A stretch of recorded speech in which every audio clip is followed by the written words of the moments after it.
Debate ಚಾನಲ್ಗೆ ಸ್ವಾಗತ ಕೋನಾಗಿದ್ದೇನೆ. ದೇವರಿಗೆ ನನಗೆ ಒಂದು ವಾಕ್ಯ ನಟ್ಟಿದಾಗ ಅಂತ ಕೇಳೋದಕ್ಕೆ ನೀವು ಕಾತರದಿಂದ ಕಾಯ್ತಾ ಇದ್ದೇವೆ ಅಂತ ಅಂದ್ಕೊಳ್ತೇನೆ. ಬನ್ನಿ ನೋಡೋಣ.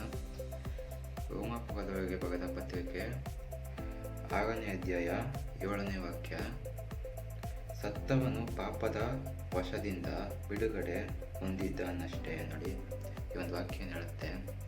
ಸತ್ತವನು ಪಾಪದ ವಶದಿಂದ ಬಿಡುಗಡೆ ಹೊಂದಿದ್ದಾನೆ. ನೋಡಿ, ಸತ್ತಿದ್ದಾನೆ ಅಂತಂದರೆ ನೋಡಿ, ಅದು ನೆಕ್ಸ್ಟ್ ವಾಕ್ಯನೂ ಅದು ನಿಮಗೆ ಕ್ಲಿಯರ್ ಗೊತ್ತಾಗಬೇಕು ಅಂತ ನೆಕ್ಸ್ಟ್ ವಾಕ್ಯದನ್ನು ಓದ್ತೀನಿ ನೋಡಿ. 8ನೇ ವಾಕ್ಯ. ಇದಲ್ಲದೆ ನಾವು ಕ್ರಿಸ್ತನೊಡನೆ ಸತ್ತ ಪಕ್ಷದಿಂದಲೇ ಆತನೊಡನೆ ಜೀವಿಸುವೆವೆಂದು ನಂಬುತ್ತೇವೆ. ನೋಡಿ, ಯೇಸು ಸ್ವಾಮಿ ಏನಂತ ಹೇಳಿದಾಗ, ನನ್ನ ಒಂದು ಮರಣವನ್ನು ಹಂಚಿಕೊಳ್ತೇನೆ ಅಂತ ಯೇಸು ಸ್ವಾಮಿ ಹೇಳಿದಾಗಲ್ವ. ಅದೇ ರೀತಿಯಾಗಿ 7ನೇ ವಾಕ್ಯದಲ್ಲಿ ಏನಂತಿದೆ? ಸತ್ತವನು ಪಾಪದ ವಶದಿಂದ ಬಿಡುಗಡೆ. ನೀವು ಯಾವಾಗ ನಿಮ್ಮ ಒಂದು ಆತ್ಮಿಕವಾಗಿ ಮರಣ ಹೊಂದಿದ್ದೀವಲ್ಲ, ಆತ್ಮಿಕವಾಗಿ ಈ ಒಂದು ದೇಹ ಏನಿದೆ, ಈ ಒಂದು ದೇಹ ಈ ಮಣ್ಣಿಗೆ ಮಣ್ಣಾಗಿ ಹೋಗುತ್ತೆ. ಮಣ್ಣೊಂದಿಗೆ ಅದು ಬೆರೆತು ಈ ಒಂದು ದೈಹಿಕವಾಗಿ ಸತ್ತಾಗ ಮಣ್ಣಿಂದ ಅದು ಮಣ್ಣಾಗಿ ಜೊತೆ ಬೆರೆತು ಹೋಗುತ್ತೆ. ಆದರೆ ಆತ್ಮ ಆಗಲ್ಲ.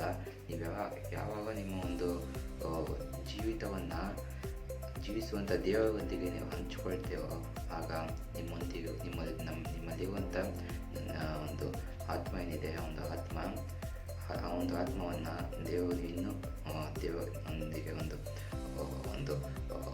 ಏನು ಹೇಳ್ತಾರೆ, ಒಂದು ರಿಲೇಷನ್ಶಿಪ್ಪನ್ನು ಬೆಳೆಸ್ಕೊಂಡಿಲ್ಲ ಅಂತಂದರೆ, ನೀವು ನಿಮ್ಮ ಆತ್ಮಿಕವಾಗಿ ಮಾಡ ಹೊಂದಿಲ್ಲ ಅಂತಂದರೆ, ದೇವರು ಏನು ಮಾಡ್ತಾ ಗೊತ್ತಾ? ನೀವು ನಿಮ್ಮನ್ನೇ ಒಪ್ಪಿಸ್ಕೊಟ್ಟಾಗ ನಿಮ್ಮಲ್ಲಿರುವಂಥ ಒಂದು ಹಳೆಯ ಒಂದು ಆತ್ಮವನ್ನು ತೆಗೆದು ಆತನ ಒಂದು ನೂತನ ಸೃಷ್ಟಿಯಾಗಿ ನಿಮ್ಮನ್ನು ಮಾಡ್ತಾನೆ. ಒಂದು ನೂತನ ಸೃಷ್ಟಿ, ನ್ಯೂ ಕ್ರಿಯೇಚರ್ ಅಂತ ಏನು ಹೇಳ್ತಾರೆ, ಹಾಗೆ ಆತ ಮಾಡ್ತಾನೆ. ಆಯಿತಾ? ಆ ಒಂದು ನ್ಯೂ ಕ್ರಿಯೇಚರ್ ನೀವು ಆಗಬೇಕು ಅಂತಂದರೆ ದೇವರ ಮಕ್ಕಳೇ ಕೇಳಿ, ನೀವೇನು ಮಾಡಬೇಕಾಗಿಲ್ಲ. ದೇವರಿಗೆ ನೀವು ಒಪ್ಪಿಸ್ಕೊಡ್ಬೇಕು, ದೇವರ ವಾಕ್ಯದಂತೆ ನಡೀಬೇಕು ಅಷ್ಟೇ. ಇದು ಅಷ್ಟೇ ಅಂತ ಅನ್ನಿಸ್ಬೋದು ಅಷ್ಟೇ. ಆದರೆ ಮುಂದೆ ಹೋಗ್ತಾ ಭಾಳ ಕಷ್ಟ ಆಗುತ್ತೆ. ಆದ್ರೂ ಅದನ್ನ ಜಯಿಸುವಂಥ ಶಕ್ತಿಯನ್ನು ದೇವರು ಕೊಟ್ಟಿರ್ತಾರೆ. ಅದನ್ನ ನಾವು ಉಪಯೋಗಿಸ್ಕೊಳ್ಬೇಕು. ದೇವರು ವಿಧವಾಗಿ ಶೋಧನೆಗಳು ಬರುತ್ತೆ. ನಾನು ಕೂಡ ಈಗ ದೇವರ ಸೇವೆಗೆ ಅಂತ ಹೆಜ್ಜೆ ಇಡ್ತಾ ಇದ್ದೇನೆ. ಈಗಲೇ ನನಗೆ ನನ್ನ ಕೈಲಿ ಆಗುತ್ತೆ, ಆದರೆ ಎಲ್ಲೋ ಒಂದು ಕಡೆ ಆಗಲ್ಲ ಅನಿಸುತ್ತೆ. ಅದೇ ಸೈತಾನ ಧ್ವನಿ. ಆಗಲ್ಲ ಅಂತ ಅನಿಸೋದೆ ಸೈತಾನ ಧ್ವನಿ. ಇಲ್ಲ, ನಿನ್ನ ಕೈಲಿ ಆಗುತ್ತೆ, ಗೋ ಹೆಡ್ ಅಂತ ಹೇಳೋದು ಅದೇ ದೇವರ ಧ್ವನಿ. ಒಂದು ಕಡೆ ಇಲ್ಲ, ಇನ್ನೊಂದೊಂದು ಕಡೆ ನಿನ್ನ ಕೈಲಿ ಆಗುತ್ತೆ ಮಾಡು ಅಂತ ಯಾವ ಮಾತಾಡ್ದಂಗೆ ಆಗುತ್ತೆ. ಇನ್ನೊಂದು ಕಡೆ ಇಲ್ಲ, ನಿನ್ನ ಕೈಲಿ ಆಗೋದಿಲ್ಲ ಅಂತ ಹೇಳೋದು. ಅದೇ ನೆಗೆಟಿವ್ ಥಾಟ್ಸ್ ಹೋಗ್ದಲ್ಲ, ಒಂದು ಆಗಲ್ಲ ಅಂತ ಬಹುದು ಸೈತಾನ ಧ್ವನಿ. ಆಗುತ್ತೆ ಮಾಡು, ನಿನ್ನ ಕೈಲಾಗುತ್ತೆ, ನೀನು ಶ್ರಮಿಸಿದ್ದೀಯ, ನಾನು ಶ್ರಮಿಸಿದ್ದೀನಿ ಅನ್ನೋ ಒಂದು ಧ್ವನಿ ಬರುತ್ತಲ್ಲ. ದೇವರು ಅದಿನ ನಮಗೆ ಆ ಒಂದು ಪೂಜೆಯಲ್ಲಿ ಮರಣವನ್ನು ಹೊಂದಿದ್ದೇನಕ್ಕೆ, ಒಂದು ಪವಿತ್ರವಾದ ಒಂದು ರಕ್ತವನ್ನು ಸುರಿಸಿದ್ದೇನಕ್ಕೆ. ಆ ಒಂದು ಪವಿತ್ರವಾದ ರಕ್ತ ನಮ್ಮ ಒಂದು ಪಾಪಗಳನ್ನೆಲ್ಲ ತೊಳೆಯಲ್ಪಟ್ಟಿದೆ. ದೇವರ ಮಕ್ಕಳೇ, ಆಯಿತಾ? ಆ ದಿನ ನಮ್ಮ ಪಾಪಗಳೆಲ್ಲ 2000 ವರ್ಷಗಳ ಹಿಂದೆ ತೊಳೆಯಲ್ಪಟ್ಟಾಗಿದೆ. ಆದರೆ ಒಂದು ಕಡೆ ಇಲ್ಲ, ನಾನು ಪಾಪಿ, ಇಲ್ಲ ನಾನು ದುಷ್ಟ, ಇಲ್ಲ ನಾನು ಪಾಪ ಮಾಡಿದ್ದೀನಿ, ನಾನು ಅಷ್ಟು ಕೆಟ್ಟು ಪಾಪ ಮಾಡಿದ್ದೀನಿ, ಅಷ್ಟು ಕೆಟ್ಟು ಪಾಪಿ ಅಂತ ಅನ್ಸುತ್ತಲ್ಲ, ಅದೇ ಸೈತಾನ ಧ್ವನಿ. ಅದಕ್ಕೆ ಒಳಗಾಗ್ಬೇಡಿ. ಸೈತಾನ ತುಂಬ ಕ್ಲೇವಾಗಿದ್ದಾನೆ, ತುಂಬ ಬುದ್ಧಿವಂತ ಇದ್ದಾನೆ. ನಿಮ್ಮನ್ನು ಯಾವ ಥರ ಎಲ್ಲ ಆಟಾಡಿಸ್ಬೇಕು ಅದನ್ನೇ ಗೊತ್ತಿದೆ. ನಿಮಗೇನೇನು ಗೊತ್ತಿದೆ, ನಿಮಗೇನೇನು ಗೊತ್ತಿಲ್ಲ. ನೀವು ಯಾವುದಕ್ಕೆ ಬೆಳಗಾಗ್ತೀರೋ, ನೀವು ಯಾವುದಕ್ಕೆ ಬೆಳಗಾಗೋದಿಲ್ಲ. ಮತ್ತು ನಿಮ್ಮ ಒಂದು ವೀಕ್ನೆಸ್ಗಳನ್ನು ಮೇಯ್ನ್ ಇದನ್ನ ತಿಳ್ಕೊಳ್ಳಿ. ನಿಮ್ಮ ವೀಕ್ನೆಸ್ಗಳೇನಿರುತ್ತಲ್ಲ, ನೀವು ಯವನಸ್ಥರಿಗೆ ಹೇಳ್ತಾ ಇದ್ದೀನಿ ನೋಡಿ, ನೀವು ಯಾವುದಾದ್ರೂ ಒಂದು ಅಭ್ಯಾಸಗಳಲ್ಲಿ ಬಿದ್ದಿದ್ದೇವೆ, ಯವನಸ್ಥರಿಗೋಸ್ಕರ ನೀವೊಂದು ಚಾನಲ್ ಮಾಡಿದ್ದು ಅಂದರೆ 85% ಯವನಸ್ಥರು ಕೆಟ್ಟ ಅಭ್ಯಾಸಗಳಲ್ಲಿ ಬಿದ್ದಿದ್ದೇವೆ. ಅವ್ರಿಗೆ ಅದನ್ನ ಮಾಡೋದಕ್ಕೆ ಇಷ್ಟ ಇರೋದಿಲ್ಲ. ಇಲ್ಲ, ದೇವರೊಂದಿಗೆ ಜೀವಿಸಬೇಕು, ನನಗೆ ದೇವರೇ ಬೇಕು, ನಾನು ದೇವರಿಂದ ಸೃಷ್ಟಿಸಲ್ಪಟ್ಟಿದ್ದೀನಿ, ದೇವರೊಂದಿಗೆ ನಾನು ಜೀವಿಸಬೇಕು ಅಂತ ಯವನಸ್ಥರಿಗೆ ಒಂದು ಕಡೆ ಇರುತ್ತೆ. ಇನ್ನೊಂದು ಕಡೆ ಅದನ್ನ ಬಿಡೋಕ್ಕಾಗ್ತಾ ಇರೋದಿಲ್ಲ. ಒಂದು ಕೆಟ್ಟ ಅಭ್ಯಾಸವನ್ನು ಏನೇ ಆಗಿರ್ಬೋದು, ಅದು ಧೂಮಪಾನ ಆಗಿರ್ಬೋದು, ಮದ್ಯಪಾನ ಆಗಿರ್ಬೋದು, ಡ್ರಗ್ಸ್ ಯೂಸಿಂಗ್ ಆಗಿ ಏನೇ ಆಗಿರ್ಬೋದು, ವಿಚಿತ್ರ. ಆಯಿತಾ?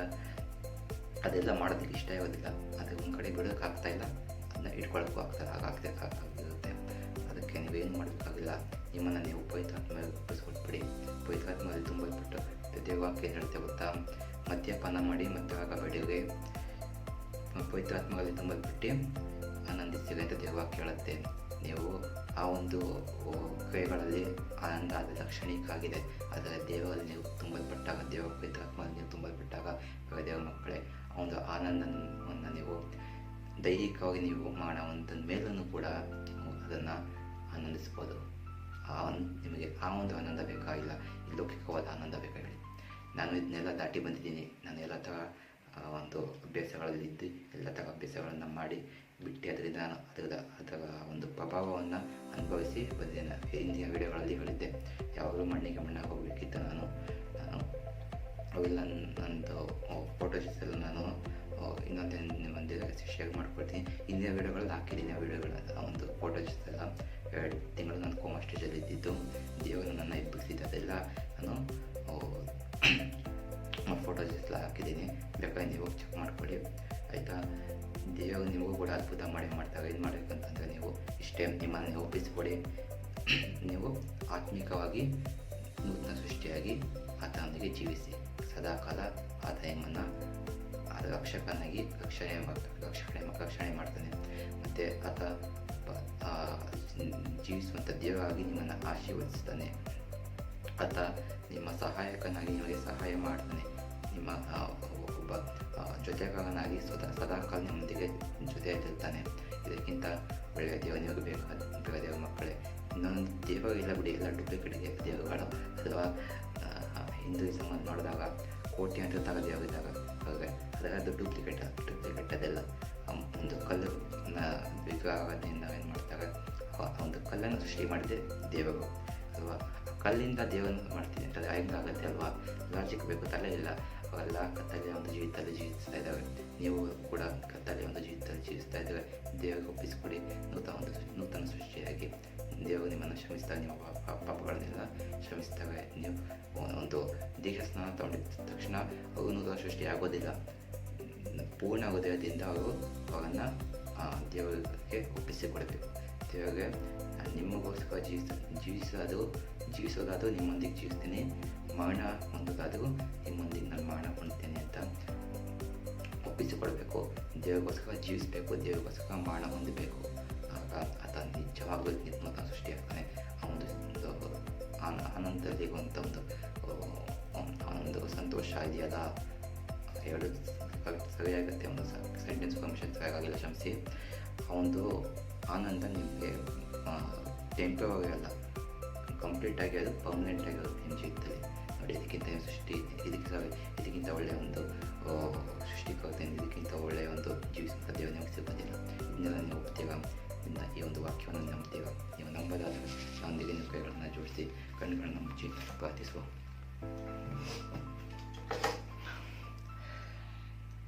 ಆಕಾಶ ಭೂಮಿಯನ್ನು ಉಂಟು ಮಾಡಿದಂಥ ಎಲ್ಲ ಕಪ್ಪದ ತಂದೆಯ ಸ್ತೋತ್ರ ತಂದೆ, ಅದಪ್ಪ ತಂದೆ ಹೆಸರು ನೀವು ವಾಕ್ಯ ಹೇಳಿದ ಪ್ರಕಾರ ನೀವು ಸತ್ತವನು ಆತ ನೂತನ ಸೃಷ್ಟಿಯಾಗ್ತಾನೆ ನೀವು ವಾಕ್ಯ ಹೇಳ್ತಲ್ಲ ತಂದೆ ಹೆಸರು. ಆತ್ಮಿಕವಾಗಿ ಈ ಒಂದು ವಿಡಿಯೋನ ನೋಡ್ತಾ ಇರುವಂಥ ತಂದೆ, ಯಾರು ನೋಡ್ತಾ ಇರೋ ತಂದೆ, ಅದು ನಿಮಗೆ ತಿಳಿದಿದೆ ತಂದೆ. ಅವನ್ನೆಲ್ಲ ಮುಟ್ಟಿ ಆಶೀರ್ವದಿಸಿದರೆ ಅವರ ಒಂದು ನೂತನ ಸೃಷ್ಟಿಯಾಗಿ ಒಂದು ಆತ್ಮವನ್ನು, ಒಂದು ದುಷ್ಟ ಆತ್ಮವನ್ನು ತೆಗೆದು ಹೆಸರೇ ನಿಮ್ಮ ಒಂದು ಪವಿತ್ರ ಆತ್ಮವನ್ನು ಅವ್ರಿಗೆ ಕೊಡಲಿ ತಂದೆ. ನಿಮ್ಮಲ್ಲಿ ಅವರು ಮರಣ ಹೊಂದಾಗ ನೀವು ಮಾಡಿ, ನಿಮ್ಮಲ್ಲಿ ಅವರು ನಿಮ್ಮೊಂದಿಗೆ ಅವರು ಜೀವಿಸುವ ಹಾಗೆ ನೀವು ಮಾಡಿದರೆ, ನಿಮ್ಮಲ್ಲಿ ಅವರು ಜೀವಿಸುವ ಹಾಗೆ ನೀವು ಮಾಡಿದರೆ ತಂದೆ. ಪ್ರತಿಯೊಬ್ಬ ಭಗವನ್ನು ಮುಟ್ಟಿ ಆಶೀರ್ವದಿಸಿದರೆ ಅವರಿಗೆ ಸದಾಕಾಲ ಜೀವಿಸುವಂಥ ಹೊಟ್ಟೆಯನ್ನು ಅವರು ಸ್ವೀಕರಿಸಿಕೊಳ್ಳೋ ಹಾಗೆ ನೀವು ಮಾಡಿ ತಂದೆ. ಪ್ರತಿಯೊಬ್ಬ ಭಗವನ್ನು ಮುಟ್ಟಿ ಆಶೀರ್ವದಿಸಿದರೆ ದೇವರ ಕ್ಷಣ ಕೊಟ್ಟು ಕಾಪಾಡಲಿ. ನಿಮ್ಮೊಂದಿಗೆ ಅವರು ಜೀವಿಸುವಂಥ ಒಂದು ಕೃಪೆಯನ್ನು ನೀವು ತಂದೆ. ಪ್ರತಿಯೊಬ್ಬ ಭಗವನ್ನು ಮುಟ್ಟಿ ಆಶೀರ್ವದಿಸಿದರೆ ಯಾವೆಲ್ಲ ಯವನಸ್ಥರು ಕೆಟ್ಟ ಅಭ್ಯಾಸಗಳಲ್ಲಿ ಬಿದ್ದು ಅದನ್ನ ಬಿಡೋಕ್ಕಾಗೋದಿಲ್ಲ, ಅದರಲ್ಲಿ ಯಾವುದಕ್ಕೂ ಆಗೋದಿಲ್ಲ, ಗುದ್ದಾಡ್ತಾ ಇದ್ದಾವೆ ತಂದೆ. ನನ್ನ ಒಂದು ಸೈತಾನ ಒಂದು ಕೆಟ್ಟ ಒಂದು ಕ್ರಿಯೆಯಿಂದ ತಂದೆ ನೀವು ಬಿಡುಗಡೆಯನ್ನು ಕೊಡಿರಿ ತಂದೆ. ಬಿಡುಗಡೆ ಕೊಟ್ಟು ದೇವನಸ್ಥರನ್ನು ಮುಟ್ಟಿ ಆಶೀರ್ವದಿಸಿರಿ. ಅವನ್ನು ನಿಮ್ಮ ವಾಕ್ಯಗಳ ಪ್ರಕಾರ ತಂದೆ ಯವನ ಕಾಲದಲ್ಲಿ ಯೆಹೋವನನ್ನು ಸ್ವೀಕರಿಸಿ ಅಂತ ನೀವು ವಾಕ್ಯ ತಂದೆ. ಮುಟ್ಟಿ ಆಶೀರ್ವದಿಸಲಿ ತಂದೆ. ಯವನಸ್ಥಾನದಿಂದ ನೀವು ನಿಮ್ಮ ಒಂದು ಜೊತೆಗಾರನಾಗಿ ನೀವು ಒಂದಿಗೆ ಜೀವಿಸಿರುತ್ತದೆ. ಪ್ರತಿಯೊಬ್ಬ ಭಾಗವನ್ನು ಮುಟ್ಟಿ ಆಶೀರ್ವದಿಸಲಿ. ಎಲ್ಲರಿಗೂ ಒಳ್ಳೆಯ ಆರೋಗ್ಯವನ್ನು ದೀರ್ಘಾಯುಷ್ಯವನ್ನು ಕೊಟ್ಟು ಕಾಪಾಡಿರಿ. ಅವರೆಲ್ಲ ಬೇಡಿಕೆಗಳನ್ನು ನೀವು ಕೇಳಿ ಅದನ್ನು ನೀವು ನೆರವೇರಿಸಲಿ ತಂದೆ. ಯೇಸು ಕ್ರಿಸ್ತ ಪರಿಶುದ್ಧವಾದ ಮತ್ತು ನಾಮದಲ್ಲಿ ಒಂದು ಪ್ರಾರ್ಥನೆಯನ್ನು ಬೇಡಿ ಹೊಂದಿದೆ ತಂದೆ. ಅದು ಪ್ರಾರ್ಥನೆಯನ್ನು ಕೇಳಿ ದಯಪಾಲಿಸಿದ್ದಕ್ಕಾಗಿ ನಿಮಗೆ ಕೋಟಿ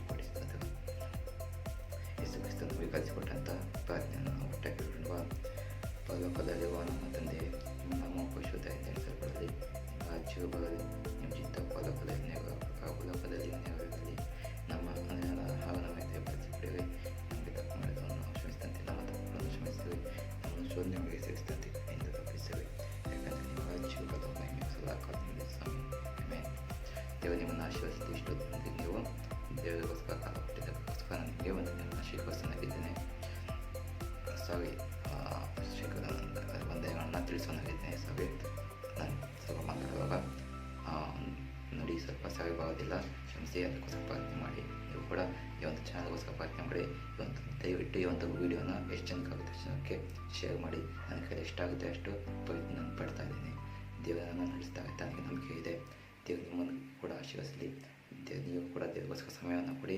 ಈ ಒಂದು ವಿಡಿಯೋ ಎಷ್ಟು ಜನಕ್ಕಾಗುತ್ತೆ ಅಷ್ಟು ಜನಕ್ಕೆ ಶೇರ್ ಮಾಡಿ. ನನ್ನಿಂದ ಯಾವುದು ತಪ್ಪು ಕಂಡು ಬಂದಿದ್ದೇವೆ ದಯವಿಟ್ಟು ಅದನ್ನ ಕಮೆಂಟ್ ಮಾಡಿ. ತಪ್ಪು ಗೊತ್ತಾದಾಗಲೇ ನಾವು ಅದನ್ನು ಸರಿ ಮಾಡ್ಕೊಳ್ಳೋದಕ್ಕಾಗಲ್ವ. ಈ ಒಂದು ವಿಡಿಯೋ ನಿಮಗೆ ಇಷ್ಟ ಆಗಿದೆ ದಯವಿಟ್ಟು ಒಂದು ಲೈಕ್ ಮಾಡಿ. ಮತ್ತು ಈ ಒಂದು ವಿಡಿಯೋನ ದಯವಿಟ್ಟು ಶೇರ್ ಮಾಡಿ. ಮೇಯ್ನ್ ಯವನಸ್ಥರಿಗೆ ಶೇರ್ ಮಾಡಿ. ಧ್ಯಾನ ಹಾಕುವಂಥ ವಿಡಿಯೋಗಳನ್ನು ನೋಡಿ. ಈ ಒಂದು ಚಾನಲನ್ನು ನೀವು ಸಬ್ಸ್ಕ್ರೈಬ್ ಮಾಡಿಲ್ಲ ಅಂತಂದರೆ ದಯವಿಟ್ಟು